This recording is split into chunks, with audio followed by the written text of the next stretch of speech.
50 दिन जेल में रह के भी आम आदमी पार्टी के अरविंद केजरीवाल को चैन नहीं था। चालाकी से चुनाव प्रचार कर रहे थे आम खाकर। हालांकि आरोप उन पर ये लगे कि उन्होंने जानबूझकर आम खाए ताकि शुगर लेवल बढ़े, सेहत खराब हो और वे आराम से जमानत पा सकें। ईडी का कहना है कि उन्होंने 50 आम खाए, लेकिन केजरीवाल भी कहाँ ईडी के मानने वाले थे।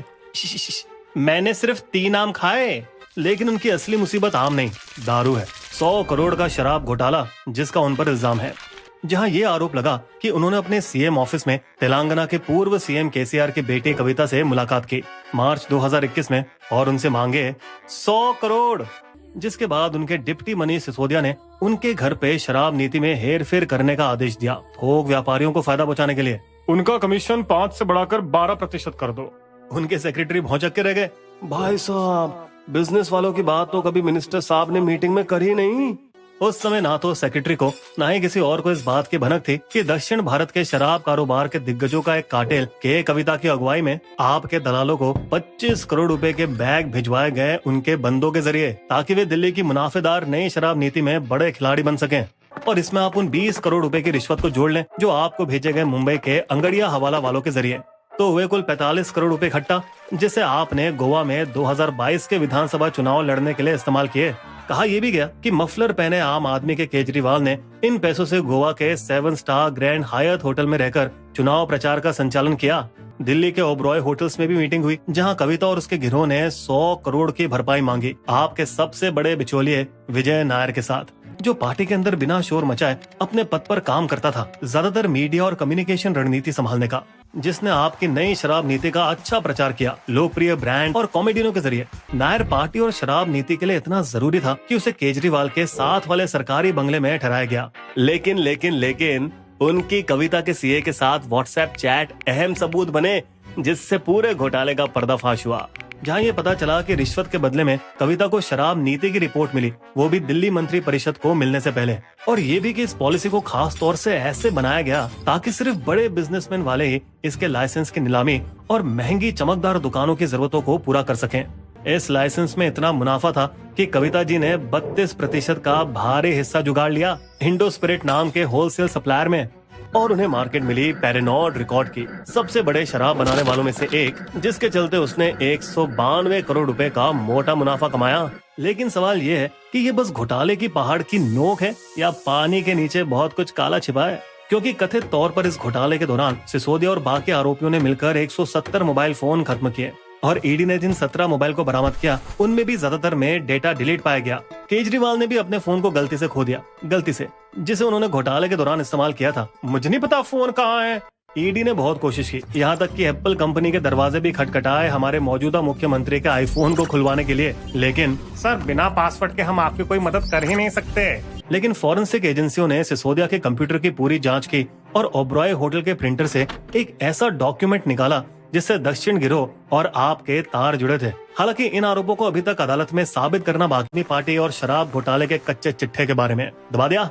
ओके, तो 2021 में दिल्ली के उप मुख्यमंत्री मनीष सिसोदिया का मकसद था बहुत सारा पैसा कमाना, कुछ राज्य के लिए तो कुछ अपनी पार्टी के लिए, दिल्ली के शराब धंधे का निजीकरण करके, क्योंकि अभी तक दिल्ली में दारू सरकार से मंजूरी लिए देसी ठेकों को ही बेची जाती थी। अक्सर दिल्ली वाले हरियाणा के गुरुग्राम जाते थे दारू खरीदने, क्योंकि वहाँ सस्ती मिलती थी, जिससे दिल्ली की दारू की कमाई में घाटा होता था। इसलिए सिसोदिया ने शहर को 32 जोन में बांटा और हर एक जोन को नीलाम किया एक प्राइवेट शराब व्यापारी के हाथ में, जिससे सरकार पर छप्पड़ फाड़ 8,000 करोड़ से ज्यादा की रकम बरसी व्यापारियों द्वारा दी गई लाइसेंस फी के जरिए। बदले में व्यापारियों के लिए सरकार ने शराब की बिक्री पर टैक्स को 25% तक घटाकर 1% कर दिया, ताकि पड़ोसी गुरुग्राम के साथ वे मुकाबला कर पाएं और शराब के काला बाजार को खत्म कर दें। अब पहले की देसी दारू ठेकों को बदलकर इन प्राइवेट खिलाड़ियों ने चकाचौंध भरी नई दुकानें डाल दी और ये दारू पर कभी ना सुनी गई बड़ी बड़ी छूटें देने लगे, कभी कभी तो 50% तक। दिल्ली के शराबियों ने इस मौके को खूब पकड़ा, जिससे राजधानी में वाइन और विस्की की बिक्री में काफी बढ़ोतरी हुई। लेकिन सिसोदिया पर आरोप लगा कि उन्होंने सारे फैसले अकेले ही कर डाले, जैसे दिल्ली उन्हीं की सल्तनत हो। उन्होंने तो उपराज्यपाल को भी शामिल नहीं किया, वे मनमानी करते गए। बताइए, दयालु होकर लॉकडाउन में 1 महीने की लाइसेंस फी भी माफ कर दी, जिससे माना गया कि राज्य के खजाने को लगभग 144 करोड़ का नुकसान हुआ। बाद में ईडी ने भी उन पर इल्जाम लगाया कि उन्होंने सरकारी खजाने को लगभग 338 करोड़ का नुकसान पहुंचाया। वही होलसेल कमीशन को 12% तक बढ़ाकर, जो वीडियो के शुरू में हमने आपको बताया था। सिसोदिया साहब ने अपने मन से 30 करोड़ के डिपॉजिट को लौटाया एक बोली लगाने वाले को, क्योंकि वे दुखी थे कि हवाई अड्डे जोन में उन्हें वहां अफसरों से शराब की दुकानों की मंजूरी नहीं मिल रही थी। उन्होंने भारत में बनी शराब बेचने वालों को अनदेखा किया, जो या तो लाइसेंस फीस देने से चुके या गैर कानूनी तरीके से मीडिया में डिस्काउंट का प्रचार कर रहे थे। क्योंकि इतनी सारी छूट देने के बदले में इल्जामात हैं कि सिसोदिया जी को बड़े शराब व्यापारियों से रिश्वत मिल रही थी, जिसे आम आदमी पार्टी ने चुनाव लड़ने में उड़ा दिए। सब कुछ सपनों की तरह चल रहा था, लेकिन सपनों के बुलबुले फूटने शुरू हुए नई पॉलिसी आने के सिर्फ 6 महीने बाद। भारी छूट की वजह से दुकानदारों की जेबें जलने लगी, क्योंकि अब वे ज्यादा कमाई नहीं कर पा रहे थे उस मोटी रकम के मुकाबले जो उन्होंने नीलामी में चुकाई थी। सिर्फ बड़े खिलाड़ी जिनके पास शराब बनाने और थोक में बेचने दोनों की काबिलियत थी, सिर्फ वही अपना बिजनेस चला रहे थे। इतना बुरा हाल हो चुका था कुछ ही महीनों में कि 32 में से 9 खुदरा व्यापारी और 14 में से 4 थोक व्यापारियों ने अपना लाइसेंस वापस कर दिया। मुश्किलें और बढ़ी और 176 दुकानें बंद हो गई, जबकि 206 दुकानें तो कभी चालू ही नहीं हुई थी, क्योंकि वे शहर के गैर कानूनी बाजारों में थी। इस सब की वजह से शराब के टैक्स की आमदनी पिछले सालों के 6 से 7 हजार करोड़ तक भी नहीं पहुंच पाई, जो कि सिसोदिया के लक्ष्य से तो बहुत दूर थी। सिसोदिया बुरी तरह से लपेटे में आए जब दिल्ली के मुख्य सचिव ने इस गड़बड़ी का सीधा इल्जाम उन्हीं पर लगाया और उपराज्यपाल से शिकायत की, जिन्होंने सीबीआई जांच की मांग की। इससे सिसोदिया इतने बुरे डर गए कि उन्होंने अपने धमाकेदार निजीकरण योजना को तोड़कर वापस पुरानी सुरक्षित सरकारी योजना लानी शुरू कर दी, सिर्फ 10 महीनों के अंदर। लेकिन अब कोई फायदा नहीं हुआ, क्योंकि 3 हफ्ते बाद ही सीबीआई ने सिसोदिया के घर पर छापा मारा और आरोपों की गोलीबारी के साथ उन्हें 6 महीने के भीतर गिरफ्तार किया और औकात में ले आए आम आदमी पार्टी के सिसोदिया को, जो देखा जाए तो असल में दिल्ली सरकार चला रहे थे 18 विभागों के साथ। और अब सीबीआई केजरीवाल के पीछे आने वाली थी, उन्हें मास्टरमाइंड घोषित करके। अब तक केजरीवाल का नाम इस घोटाले से नहीं जुड़ा था, जब तक कि अप्रूवर नाम का एक इक्का, जो दरअसल खुद आरोपी है, अपनी सजा को कम करवाने के लिए ईडी का गवाह बन गया और केजरीवाल को दगा दे दिया। एक और थे दक्षिणी गिरोह के मगुंडा रेड्डी, जिनका परिवार बालाजी डिस्टिलरीज का मालिक है, जो कि 7 दशकों से आंध्र प्रदेश में शराब के कारोबारों में है। वे शक के घेरे में तब आए जब उनके दिल्ली, नेल्लौर और चेन्नई के दफ्तरों में छापा पड़ा सितंबर 2022 में। लेकिन तब तक भी भाई साहब को कुछ खास फर्क नहीं पड़ा। उन्हें फर्क तो तब पड़ना चालू हुआ जब फरवरी 2023 में उनके बेटे राघव को ईडी ने गिरफ्तार किया, दिल्ली की शराब नीति में हेरफेर के लिए रिश्वत देने के आरोप में। फिर क्या, चिंतित मगुंटा ने ईडी को दिए अपने पिछले बयान को बदला और आखिरकार नाम दिया केजरीवाल।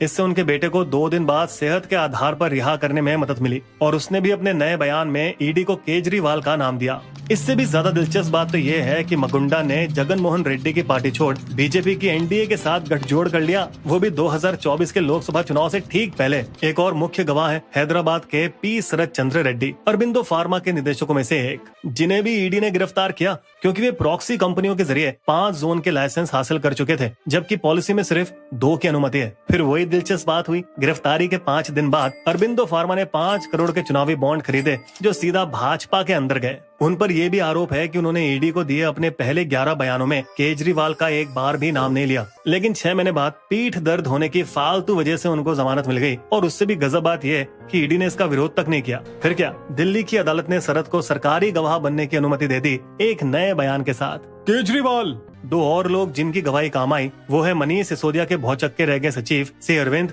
और दिल्ली स्थित व्यापारी दिनेश अरोड़ा, एक और रिश्वत देने वाले। इन बयानों के आधार पर ईडी ने 6 महीनों में केजरीवाल के नाम 9 समन जारी किए, लेकिन हमारे खौखो भाई साहब ने इन सभी को नजरअंदाज कर दिया। आखिरकार ईडी ने उन्हें 2024 के चुनाव से ठीक पहले गिरफ्तार किया, जिससे ये धारणा बनी कि भाजपा ने आपकी चुनावी संभावनाओं को नुकसान पहुंचाया है। हमारे सिसोदिया जमानत के इंतजार में 15 महीनों से जेल में, जबकि उन पर मुकदमे तो शुरू भी नहीं हुए।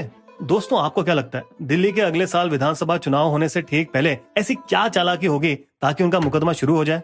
वैसे सच बात तो यह है कि मनी लॉन्ड्रिंग कानून के तहत आरोपी को जमानत मिलना तो बहुत मुश्किल है, क्योंकि बोझ आरोपी पर होता है कि वह अदालत को यकीन दिलाए कि उसने कोई गुनाह नहीं किया है और वो जमानत मिलने के बाद भी ऐसा कोई अपराध नहीं करेगा। सिसोदिया के मामले में रिश्वत की रकम न बरामद हो पाना भी उन्हें जमानत नहीं दिला पाया। उन पर आरोप है एक साजिश का हिस्सा होना, जिसमें कई आरोपी मिले हुए हैं, तो मामला ठोस है। लेकिन यहाँ कुछ दोगलापन नजर आ रहा है, क्योंकि सुप्रीम कोर्ट से इसी वजह पर आपके संजय सिंह को तो जमानत मिल गई। उनके पास कोई पैसा बरामद नहीं हुआ और ऐसे आरोपों की जांच मुकदमे के समय हो सकती है। हमारे केजरीवाल कानूनी तौर पर जेल की सलाखों के पीछे तब तक मुख्यमंत्री बने रह सकते हैं जब तक उन्हें दोषी नहीं ठहराया जाता, लेकिन इसकी भी कोई गारंटी नहीं है। इसलिए अब शायद दिल्ली में राष्ट्रपति शासन लगने का माहौल बन रहा है। हालांकि अमित शाह ऐसा नहीं होने देंगे, इस डर से कि केजरीवाल को लोगों की सहानुभूति मिल जाएगी। या जैसा कि राजनीति में अक्सर होता है, केजरीवाल अपनी पत्नी को मुख्यमंत्री पद पर बिठा देंगे, जिन्हें हाल ही में प्रेस कॉन्फ्रेंस और चुनाव प्रचार के समय देखा गया केजरीवाल की गैरहाजिरी में। सत्ता की हद से ज्यादा लालच आपको रिश्वत लेकर दूर दराज के गोवा में चुनाव लड़ने ले गई, जहां बेचारों के हाथ में सिर्फ 2 सीटें ही आई। अपनी छवि को बदनाम कर रहे केजरीवाल, जो कभी एंटी करप्शन मूवमेंट का चेहरा हुआ करते थे, 2011 में अन्ना हजारे के साथ सब मिले हुए चोर हैं। अब उनका जीवन घूम कर पूरा हो चुका है, क्योंकि वे खुद वही बन चुके हैं जिसके लिए वो कभी दूसरों पर आरोप लगाया करते थे। बिस्बो की शायरी, भ्रष्टाचार करने का जो आए थे काम तमाम, शराब घोटाले में खुद का डुबो दिया है नाम। ईमानदारी का आपने खूब बजाया ढोल, धीरे धीरे करतूतों की अब खुल रही है ना पोल। हमारे वीडियो कंटेंट के सोर्सेस आपको डिस्क्रिप्शन में मिल जाएंगे। तो ऐसे ही अपडेट के लिए लाइक करें और फॉलो करें। आने वाली सारी इंटरेस्टिंग न्यूज़ें आपको मेरे चैनल पे मिलती रहेगी, जो बॉलीवुड से रिलेटेड है, जो हॉलीवुड से रिलेटेड है, जो आज ट्रेंडिंग हो रहा है, वो सब आपको मैं अपने वीडियो के मार्फत से आपको दिखाता रहूँगा। अगर वीडियो आपको पसंद आए तो शेयर भी करें और अपना कमेंट भी और अपनी राय भी देते रहें कि वीडियो में कहाँ गलत है और कहाँ सही है। तो ये सब चीज़ें आपको देखना है और वीडियो आने वाले सारे बिग बॉस से लेके हर एक चीज़ आपको मैं अपडेट देता रहूँगा। तो लाइक करें। Thank you. मिलते हैं।